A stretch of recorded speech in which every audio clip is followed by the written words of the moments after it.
Welcome to Biomechanics on Our Minds. My name is Melissa Boswell. And I'm Hannah O'Day, and we're PhD students at Stanford University.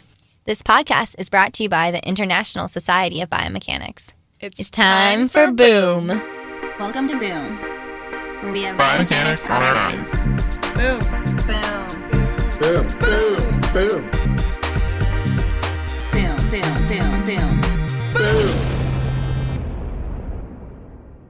On today's episode, we talked with Professor Deanna Gates from the University of Michigan about her work doing rehabilitation biomechanics and her studies, including reducing effort for walking with powered ankle exoskeletons and clinical gait analysis teachings, as well as her experience as an industry injury biomechanics consultant.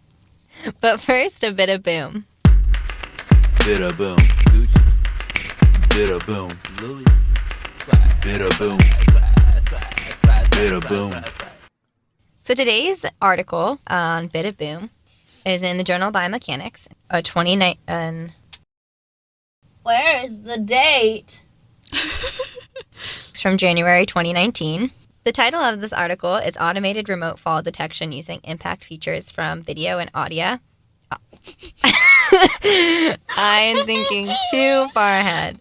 Slow down. And audio.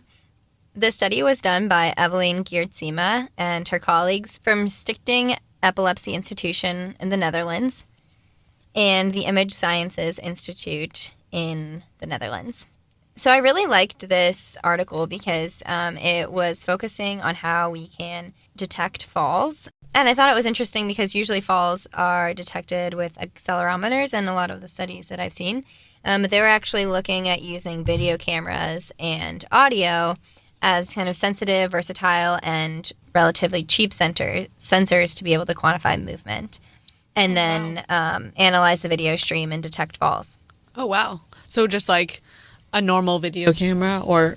Yeah, exactly. And so they proposed an algorithm for the remote detection of these falls. It was interesting because there's not a lot of data on videos of people falling, but they did have one data set of people acting like they were falling and then also just moving around normally to train the model on. And then they tested it on a set of falls, of real-life falls resulting from seizures of people with epilepsy. Wow. So they're able to actually test the accuracy of the model. The features that they used in the model were the maximum acceleration of a person starting to fall and then the deceleration of them hitting the ground, and then also the maximum velocity between those two. And then it would be accompanied by the sound of them hitting the floor, basically. Ooh. So it kind of took all of those, and if those fell within a calculation window, then it was determined fall. So then they applied the train algorithm to the data set, and then the model resulted in 90% sensitivity for detection of falls and 92% specificity. And then in the real-life data, 6 out of 9 falls were detected with a specificity of 99.7%. Wow, that's really accurate. Yeah, it was really awesome. I thought it was a really different take on how we can use different types of data to look at fall detection, and I'm sure it can apply to other, looking at other things as well. Yeah, I feel like that's really cool that biomechanics is really coming, another example of how it's coming out of the lab. There's still traditional tools, but like in a sort of non-traditional sense now, and like everyone can be a biomechanist and run these types of experiments. And they were able to train on a data set that wasn't what they were testing on at all. Like they didn't use that at all for training, and it still did really well. I think that kind of shows the robustness of the algorithm. It was kind of interesting to think about how it would be like dependent on sound happening, right? So if like they fell and didn't make a sound, then it wouldn't be classified. Wait, so if a person falls in the woods and doesn't make a sound, did they still fall? Not according to this algorithm. And also just features being dependent on cameras being placed in a certain position and things like that. So there's definitely room for just kind of expanding it and continuing to make it more robust. But I thought it was a unique study in terms of the data set. Yeah, that's really cool. and just a great example of that biomechanics in the wild and moving forward in biomechanics. Thanks, Melissa. Yeah, thanks. All right, now for our interview with Deanna Gates. Hi, everyone. Welcome back to Boom. We're here today with Deanna Gates, who is an associate professor in movement science and biomedical engineering, and also the director of the Rehabilitation Biomechanics Laboratory at the University of Michigan. Thank you for being with us today. Thanks for having me. So the first question we like to start off with is, tell us about when you first knew that you wanted to be a biomechanist. That's a tough question. So I think it was actually pretty young. I say that I decided that I wanted to build Luke Skywalker's hand, and that's still what I'm trying to do. That's awesome. The idea that we can kind of take something and interface it directly with the body, and that you can get natural movement from that has always been, I think, fascinating for me, and I just wasn't sure exactly how to go about that. And so I started learning about sort of what an engineer is and in high school. And so that's how I found my way into biomedical engineering, is that kind of interface there with maybe making human movement easier for people. It seemed like your thesis during your bachelor's was more maybe like wet lab work. And I was wondering how you ended up transitioning into more of the engineering and prosthetics side of things. Yeah. So I did my undergrad at the University of Michigan, at the University of Virginia, in mechanical engineering. So at the time, biomedical engineering didn't exist as a department.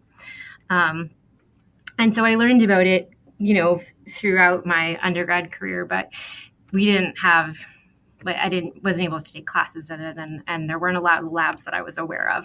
So I did really experienced it in different ways through my undergrad. So I worked in a bunch of different labs and kind of figured out what aspects of research I liked and didn't like, and where I wanted to go from there.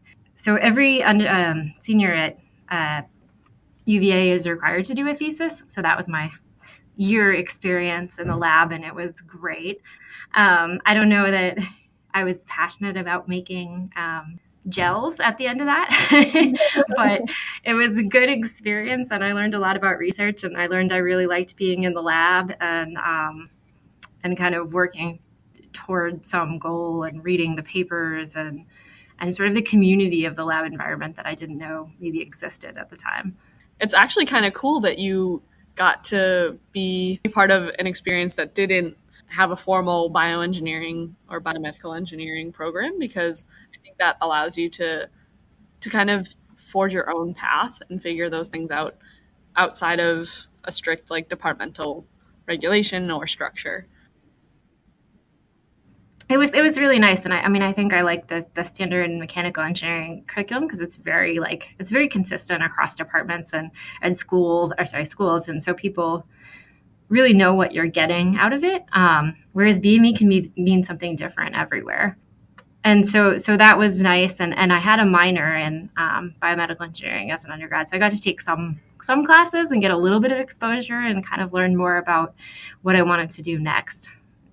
Well, that's a great lead into our next question, which is we'd just like to hear a little bit more about your research in the Rehabilitation Biomechanics Lab. We see on your website and other things that your lab translates the subtleties of human movement into prosthetic function to give users the most natural experience possible, which I like that you really are pushing for that natural experience, because I think a lot of the times in biomechanics, we think about certain parameters or features that we want to optimize for that might not necessarily be exactly aligned with what feels good or what feels natural or something like that. Yeah, so my lab is really focused on, exactly what you said, of trying to promote outcomes essentially with assistive technology. So mostly we work on prosthetics, but we do that both at the upper and the lower limb. And we also have some work in ankle foot orthoses, or braces that go around the ankle and help support function during movement. And so in all of these cases, what we're really trying to do is figure out, number one, what the user wants. So what do they want to be able to do with this device? And how can we make that happen in a way that is natural, that doesn't give them some extra cognitive burden? Because some of these can be really difficult to use, and you have to really put a lot of thought into it. And we want to be able to them to use them efficiently too. So we don't want it to cost them a lot of energy to be able to move with these different devices. Yeah. So how do you kind of balance being able to do that on a personal level, like an individual level, versus making prosthetics that anyone could use? I guess, do you focus on more of like the personalization of them? Yeah, I would say I think in science, a lot of times we're looking for this p-value, right? You have this big group and you want to show that something is like statistically different. In this population, it just doesn't work because it's so heterogeneous. And what you're really trying to do is say, okay, is this device going to be good for the population as a whole? And in most cases, no, it's not. And so who is it that we should be gearing this toward? So if there is a certain group of this, like the patient pool, that is going to benefit, how do we target this toward them, and how do we make it the best for that group of individuals? And so more and more when we get into our work, we're looking at like, what are these predictive factors about a person that predicts their success with the device? Because we definitely don't see it as a one size fits all. Okay. Could you give us an example of some quality that you found to be predictive? Yeah, so we have been doing a lot of work with powered ankle prostheses. And so there are some commercial devices out there that they have a motor and they give you this little burst of power as you're walking. So it would be the function that your calf muscles would normally be doing if you had them. And what you'd hope is that if you give someone this power, that they're able to incorporate that and use it to reduce the effort that they have to put into walking. So we hope this makes it feel more natural, and it takes you less energy to move. But what we actually find is that it doesn't reduce the energetic cost for everyone. It does for some people, but not for others. And so we've been trying to figure out why and what is it about the person that helps them benefit from it, whereas someone else won't. And it seems to be it's a characteristic of almost their functional level. So there's this classification that the clinician gives someone about what do you want to do. And so we have this, what they're calling a K3 person, which is a community ambulator. So someone who walks around their environment. They don't feel very limited, but they're not going out and running marathons and doing that. So that's your K4. That person wants to do like athletic events, and they want to do like hiking and things like that. And it seems like those people benefit, whereas the people who you might think who are a little lower functioning that you might think stand to benefit more, they actually don't. And so what we think is it's sort of this intuitive thing, something about athletes is that you have this sort of knowledge of, we liken it to like a skateboarder, which is like, okay, I'm going to push with my foot here, and I know what that's causing to the skateboard to do, and so I know how to position my body mass over my foot to get the device to do what I want it to do. And so people have that kind of inherent ability, and they're able to be like, oh, okay, I should push my foot here, and that's when I get the power, and this is how I'm going to use it. And whereas some of the others don't have that, and so it just may be something that needs to be trained into them a bit more, or that they need more experience and practice with. So is it usually because they're not able to utilize the device in the way that it was meant to be utilized is why they're not seeing the benefit? Yeah, that's what we think. And we think that they're fighting it a bit. And so we've been looking at their muscle activity as well. And that you see that they tend to tense up or co-contract and kind of fight what the device is doing instead of just incorporating it into their movement. Was there someone that you worked with, a patient that you helped be able to ride their motorcycle again? I think we saw something like that on your website. It sounded pretty interesting. That's funny. Riding a motorcycle. I can't remember this one on the website. Well, I thought it was in the video. It might have. Maybe I misheard. No. It was actually at the Army. We had someone who at the Army would ride his his motorcycle with a body powered prosthesis, which is kind of funny, actually. Wow. But he made it work. I don't know that I thought it was the greatest thing to do, but he was able to make it work, and he kind of jigged up a little thing to put onto his hand so that he could close down on the accelerator. Okay. Mm-hmm. So there are definitely a lot of creative solutions that our patients will come in with, and sometimes where we're like, I don't really think the prosthetist made that for you, but yeah, we had actually one of our patients come in about 2 weeks ago in a socket that he made himself.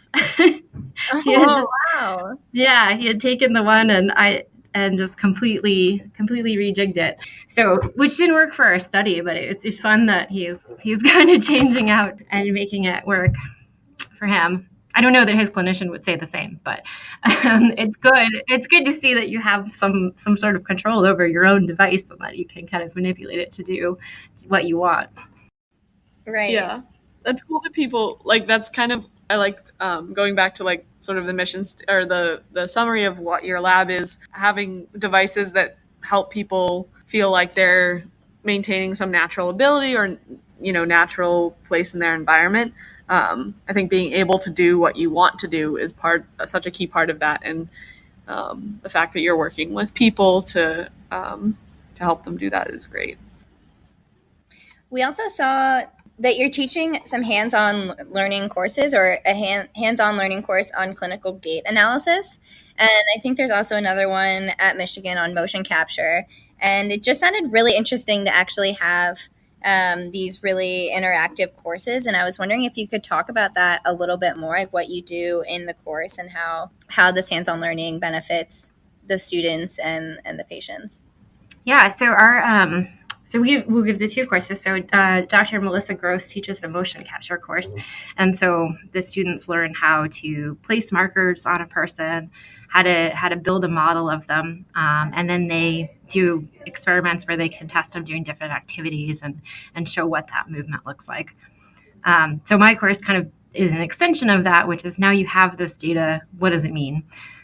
And so I've given them data from different case studies of mostly children, but not all. So we have children with cerebral palsy. We have some prosthetic users and actually patients post-stroke. And they're looking at all of the different graphs and the videos of movement to try to figure out, for this particular patient, what do I think is their underlying impairment and how would I treat that? So we're looking at kind of the field and giving them, so the treatment plan is not really necessarily part of it, but kind of the idea of, okay, well, you'd see this movement and that's indicative of having like a weak glute muscle. And so if that muscle is weak, then, you should do your training in that area. So that's kind of the level of which they're getting. It's just trying to figure out what is that muscle that's causing this type of movement pattern. And can I identify it, and can I figure out, what's the primary driver of the impairment and what's just a compensation for that impairment? That's a great experience for people for students to have, I think. I feel like there's a lot of opportunity for more like wet bench or, fabrication side of things when you're an undergrad, but then to be able to actually work with patient data and case data, that's I think really powerful. Yeah, and it's something that we don't have a ton of training in, even at the graduate level. And so I've worked in two different clinical gait labs, and usually what people are doing is kind of learning on the job. Essentially, you're familiar with the area, but not necessarily having the experience of knowing exactly what these graphs look like and what you're doing with that information. And what do you think on that note about people having varying levels of experience when they're doing these analyses and things like that? And maybe like there are standard guidelines, but at the end of the day, it's still a human doing the interpretation and analysis and pulling it all together to make a comprehensive picture to then relay back to a doctor or lead to some clinical outcome for the patient themselves, which is what we care about at the end of the day. So it's very human-centered versus like now I feel like with the emergence of wearable sensors and other things like that and other tools that we have to get more, comprehensive pictures of people's gait either in their daily lives or in the lab and things like that, and have automated methods by which to characterize or classify gait disorders. Like it's a long circular way of coming about this question, but I'm interested in your perspective on the automated versus like more clinical, human-centered approach to this gait analysis. Yeah, I would say it'd be great if there was a little more the objective criteria. Like if you could put this in and you could do an analysis that says, hey, maybe you should look in this area. I think that would be fantastic. I think at this point, though, it's very much an art form more than a science. Because it involves so much experience of knowing what to do with the information, because just seeing one angle as abnormal doesn't really tell you the whole picture. You have to then have the experience to go dive down into other things. Like, do I need to look at a clinical assessment and figure out whether the range of motion is affected? Do I need to look at something like spasticity instead? Because maybe the range of motion is fine, but it is like that tension when you have, muscles moving at speed that is really the issue. Or, maybe it's actually not stemming from that joint at all, but from a different joint. And so you kind of have to tease it out in a lot of different ways. If we could build the sort of like a more objective flow type program that you could step through people through this process of like, okay, if you see this, do you check this? Did you check this? Did you check this? I think that would be very useful.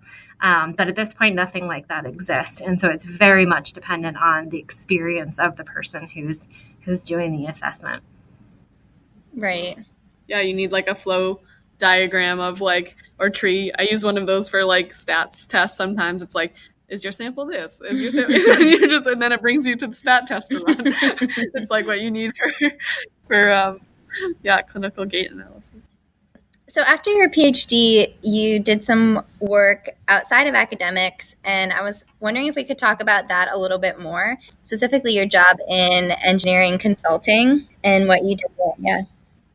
Yeah, so I work for a company that does injury biomechanics assessment. And so typically what you're doing is being hired to serve on different cases where, a person has been injured in a different accident. And there's a trial and you're trying to figure out what was the scenario that actually happened. So the person has one story, usually maybe the car company or the other person who is involved in the accident has a different story, and you're trying to piece together all of the evidence to figure out what exactly happened. And so a large part of what I spent my time doing was actually going through and learning how to assess x-rays. And so dealing with like looking at the bones, and then from the bone, you can tell what type of force would have to have caused that. And so that enables you to look at the scenario and say, okay, well, this break could only be caused by twisting, but what they're describing is a scenario which is definitely bending, where you have something that's falling on someone, then their explanation doesn't make sense. And so there are some that are like that. And then I think the most fun part was the cases that are a little more unusual. So you have to go figure out, okay, they have developed this impairment that I've never heard of. I have to go figure out what that is and what kind of forces cause it, to know if like the mechanics support that. What kinds of tools did you use to figure? Did you ever use like simulations or things like that to try to figure it out? Mm-hmm. So we do some things called like surrogate analysis, which is you have a person who is around the same size, and you put them in these different scenarios to figure out whether it's feasible or not. Then we also run simulations of like we had different car accidents and things, and you can look at the tread and the ground, so like the skid marks and things like that, to figure out how fast the vehicle was going. So there's simulation software that does that, where you're putting in all of the relevant parameters that you can measure to figure out, okay, is this, what combination of things can I do to get this scenario? Wow, that kind of sounds like CSI when they're like doing a forensic like something. But yeah, you're trying to do it to like figure out what the injury is and what caused it. That's really cool. Yeah, I really like those shows, but they're very unrealistic. Oh yeah, yeah, they're actually too scary for me. I can't watch those shows, but the things that they can do in like bones in 30 seconds is just amazing to me, because most of them are not actually possible. And you can't do it in that period of time. These are long simulations that just take right now take a really long time to go through and try out all the different possibilities. Yeah, we had someone that studies dinosaur biomechanics said that he worked with people that made Jurassic Park to be like, oh, the T-Rex can't run that fast, so we should be like, hey, you can't analyze those injuries that fast. Yeah, and for the most part, you can't prove something happened. You can only prove something didn't happen. Oh, I see. So is it kind of like you kind of do process of elimination to figure out what happened, or how? Yeah, you can say like, well, it's feasible that it did happen this way, and I can't disprove that, but I can never prove that there's only one solution, right? Like, this is exactly what happened. If there is a scenario, you can say, well, that scenario definitely didn't happen based on the evidence. But typically you don't have enough to tell you exactly what did happen. Wow. Did you have to go in court and sit and be questioned there? Or did you have to like have some additional communication skills with that position? Yeah, you definitely have to get up and be an authority figure. I didn't stay long enough actually to testify myself. So I was doing a lot of the preliminary work for someone who was then going and doing the testifying afterwards. Because it takes a while to get ready to do that. Because it is a very intimidating process. And I think most of these the cases that you're working don't actually end up going to trial. So you may be deposed so you're meeting then with just lawyers in a room and going through your analysis. And then that may eventually go to trial, but that's pretty rare. What was like your biggest learning from that experience, would you say? Oh, I learned a ton. It's in things that I never. I mean, I'm a biomechanist by nature, but I had to learn about cars, which I was like, I didn't know brands of cars at all before starting, or the different parts of the cars, and so learning about A pillars and B pillars. I just and learned what those are. sides. Yeah. I worked at for Toyota for a little bit too, and that was like the first week there was just learning about the parts of the car. Yeah. So a lot of incidental things like that, and then learning about, we got to do rollover testing, which was really interesting, and sled testing. So you're doing like the sudden deceleration of the sled. So we did some tests with dummies, and that was the first experience I had with that there too. So yeah, it was definitely a big learning experience in that year and a half that I was there. Yeah, that's awesome. So how did you end up back in academics? What made you want to go back to be a professor? I think I decided at that point, I thought it was interesting, but I didn't feel like I was helping people, and that's kind of how I got into the field to start with. You're sort of helping people, but very indirectly. And so I went to work for the Army afterwards. It's very different, where you definitely have a more immediate sense of the work that you're doing influencing somebody's life. And so that was kind of why I made that move. And then I was looking to go back into my own research, back into academics afterwards. And that seemed like a good place to kind of make that transition. So I went to work for the Army in San Antonio, where they have a lab that focuses on prosthetic use. And so they're looking really at outcomes with prosthetics for the people who are in active duty, who've come back from injuries in the war or through other things, but they're all active duty soldiers, and they're all living on site as part of their rehabilitation. And so the things that you can do there are really different than what you can do elsewhere, because you can really look at someone throughout their whole rehabilitation process. because they're there, and that's kind of what they're called their duty station for that period of time, and they're really there just to get better and get back to top function. Wow, so what a stark contrast of like the proximity to care for the patient or for the person rather, um, the focus of your work. And Yeah, so it was really great. I mean, I'm not a clinician, so I wasn't involved in kind of like the day to day of that. But through the research process, you get a lot of interaction with everyone, and it's a really unique environment in the sense that you're seeing people go through their therapy in various ways, because the first floor is devoted toward the research, and that's where we had the lab. The next floor was prosthetics and orthotics, and then we had physical therapy, and then we had occupational therapy. And so everyone is in one building, like all working together. And so it's a very unique environment. Yeah, that's great for collaboration, and also just for that's cool. You see your patients maybe graduate through the floors of the building. Very cool.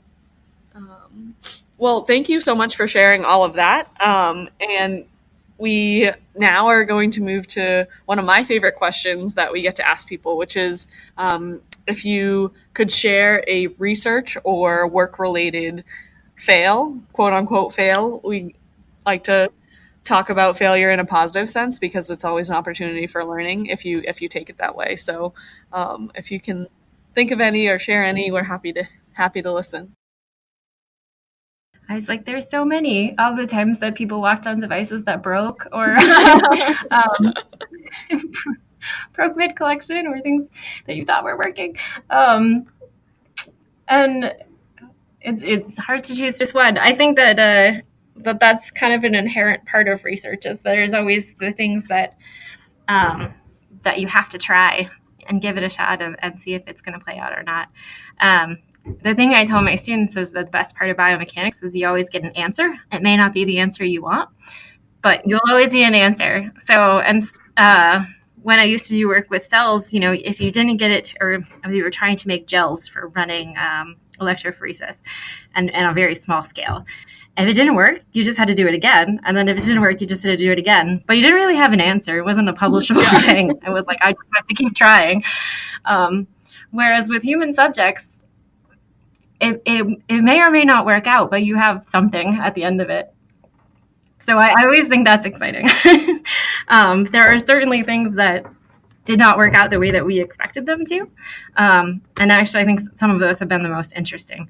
So, for instance, the study I was talking to you about with the powered ankle, we thought everyone would benefit. We were like, oh, this great device, you give someone power, they use power. And it worked out to be actually a much more interesting study, and it's kind of evolved into many spin-offs in different ways about figuring out about people's learning process and how we train them.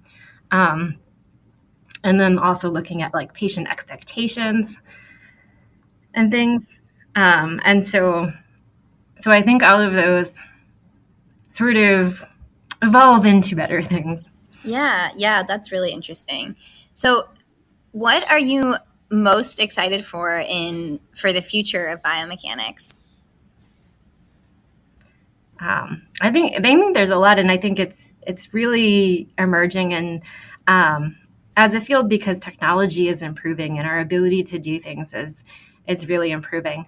I think one of the really huge pieces is this ability you talked about to monitor people more outside of the lab, because a lot of what we deal with, especially in the assistive technologies realm, is having studies of just level walking at a constant speed, which is such a small representation of how people are going to use this and what they're going to do. And I think we're trying to get more sensors on people, and now the battery life is expanding and your ability to measure these things is improving. And so you can look at what people actually do in the home and and that can enhance our ability to like design and control devices too, when we know how they're using them in their life. Yeah. yeah, it's like biomechanics is moving out of the lab and out of the clinic and really into the world. Well, thank you so much for taking the time out of your busy schedule to talk to us and for sharing all those really great insights with us. I really liked what you said about always having an answer, because I think that's something that I often forget, because if it's not the answer you want, then it's sometimes discouraging. But to think of it as always having an answer, at least, that's a really positive way to think about it. Yeah, and it's pretty amazing to see, you first wanting to make Luke Skywalker's hand to going to like really like prosthetics that are really helping people and working with people to understand what they need. So it was really awesome to learn about that. And I should say, I think we're pretty close to Luke Skywalker's hand. We'll have to bring you back on for when you've eclipsed on that. Yeah. We'll know it's gotten there when it can control a lightsaber. Yeah.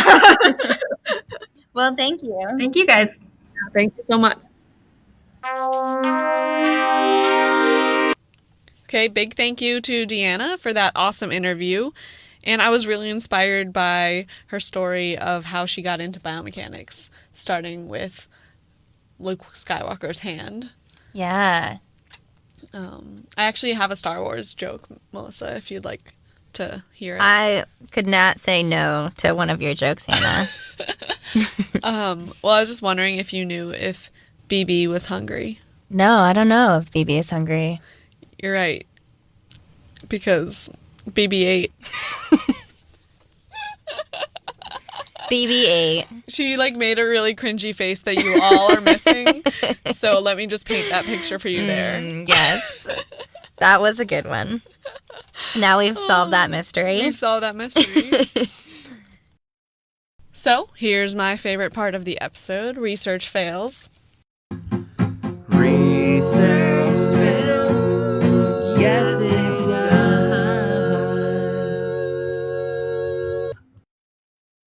I was happy to be a biomechanist today when I was talking to one of my friends. As she was detailing the hardships of one of the postdocs in her plant biology lab. Oh. Were there weeds? Did she forget to water her plants? There was something a bit pesty that happened. So this postdoc in her lab was doing a project on genetically modified maize or corn. Okay. And he was growing his plants that had been carefully engineered, taken a long time to get and obtain. And they'd planted them in this special place and put all kinds of protection around them to, keep them safe. Right. And he comes out one morning to find that his 4 important plants, actually, I'm not sure what the number was. He comes out one morning to find that his plants are eaten by squirrels. Oh, no. So he's set back now a year. Those squirrels. I know, right? They're savage. They are savage. They're just going to eat your corn. Protect your corn. Protect your corn. And just imagine, that's your project and you have nothing, you can't do anything. That's so sad. Well, I hope that he had extra corn plants I think to plant. I think he corn had seeds. extra ones, but then he has to wait till they get to that level of growth. Right. Again, and just, it's like a whole new meaning to my dog ate my homework. My squirrel ate my PhD project. Whoopsie. So, all you biomechanists listening out there, today is a great day to be a biomechanist and not have your project reliant on whether squirrels eat it or not. I was involved in it's hard to not eat things in a I don't know how to say this. You know those projects where you are expected to build something Yes. out of marshmallows, and you're I literally just want to eat all these marshmallows. How do you expect me to I don't want to build a tower. I want to sit here and eat the food, and I respect that squirrels just go for it. They're I want to eat this. I'm going to eat this, and I don't care who I inconvenience. No cares at all. Yeah, Exactly. That's funny. I feel we should. Well, no, maybe we shouldn't be more like that. We should keep practicing restraining ourselves from eating Our project. things we're not supposed to. One time I made the Great Wall of China out of graham crackers, and I wanted Same! Wow! Well, mine was made out of like wafers. What's a wafer? You know those like vanilla stuffed like wafers? Oh, those are so good. Yeah. Wow, I can't believe we both have Great Walls of China. This is why we're meant to be. We high-fived. We high-fived. Thanks for joining us today on our episode of Boom. If you'd like to reach out with a research fail, any comments, questions, or suggestions for how to make Boom better, please contact us at biomechanics@gmail.com. And you can follow the International Society of Biomechanics on Twitter at ISBiomechanics or on Facebook at the International Society of Biomechanics. You can also follow me personally on Twitter at @MelissaBoswell_. Or me, Hannah O'Day, at JohanPing. And special thank you to Peter Washington for creating the music for Boom. Biomechanics Biomechanics off our minds.